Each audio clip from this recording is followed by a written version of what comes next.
Hello बच्चों, let us read the question. Figure shows a strip of conductor through which a battery of EMF E drives a current I equal to 4.8 ampere.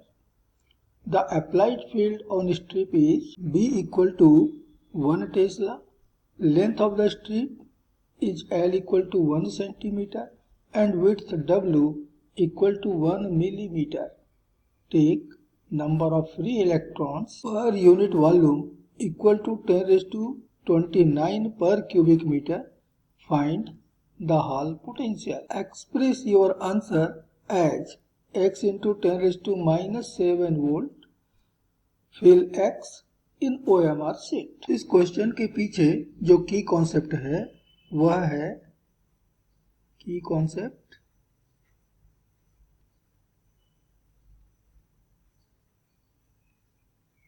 Hall effect.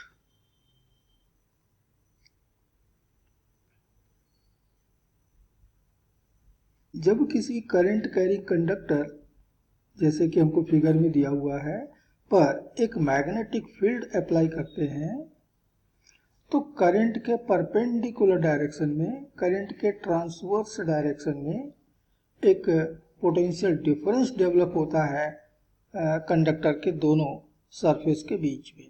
बस इसी को कहते हैं hall effect. अब यहाँ देखिए कि करंट जो है ये पॉजिटिव और ये निगेटिव टर्मिनल है बैटरी की, तो पॉजिटिव से करंट आई और यहाँ पर एंटर हो रहा है ए से, एंड ए से एंटर कर रहा है, तो इलेक्ट्रॉन इसके अपोजिट चलेंगे।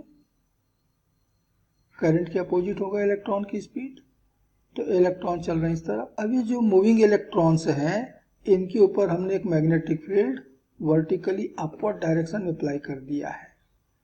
इस मैग्नेटिक फील्ड के कारण इन इलेक्ट्रॉन्स के ऊपर जो फोर्स अप्लाई होगा, मैग्नेटिक फोर्स,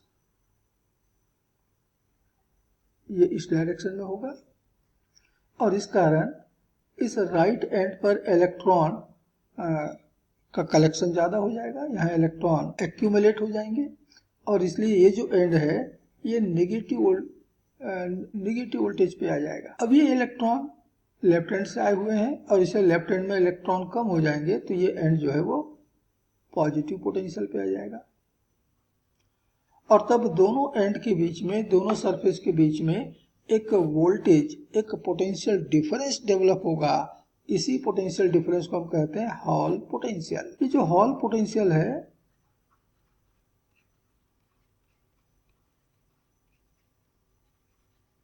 जिसको हम मान लेते हैं VH, ये बराबर दी जाती है I current, B the magnetic field upon Q the charge on the particle, N number of electrons in per unit volume into W the width of the conductor. तो हॉल पोटेंशियल का formula एक बार मैं फिर लिख देता हूं, VH is equal to IB upon QNW। अब यहाँ जितने भी डेटा हैं राइट हैंड साइड में, जितने भी क्वांटिटीज हैं, इन सब की वैल्यूज हमको क्वेश्चन में दिए हुए हैं। तो given I the current 4.8 ampere, B the magnetic field 1 Tesla, Q the charge of the particle, और ये तो इलेक्ट्रॉन है तो इलेक्ट्रॉन का चार्ज हो गया 1.6 into 10⁻⁻⁹ 19 coulomb, N number of electrons in per unit volume ये दे रखा है 10⁻29 per cubic metre, and W the width of the strip ये दिया है 1 millimetre, means 10⁻³ metre.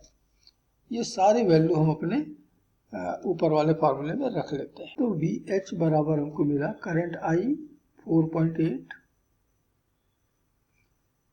Magnetic field B1,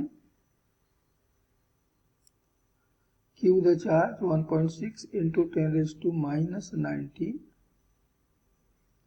N 10⁻29 and W 10⁻³ solve करने पर हमको मिल रहा है 3 इंटू 10⁻⁷ वोल्ट। क्वेश्चन कहता है कि ये जो पोटेंशियल डिफरेंस है या ये जो हॉल वोल्टेज है ये हम x इंटू 10⁻⁷ वोल्ट के टर्म्स में लिखेंगे तो निश्चित है कि यहाँ पर x की जगह आ गया 3 and therefore x is equal to 3 and this is final answer of this question. Hope you understood it well. Best of luck.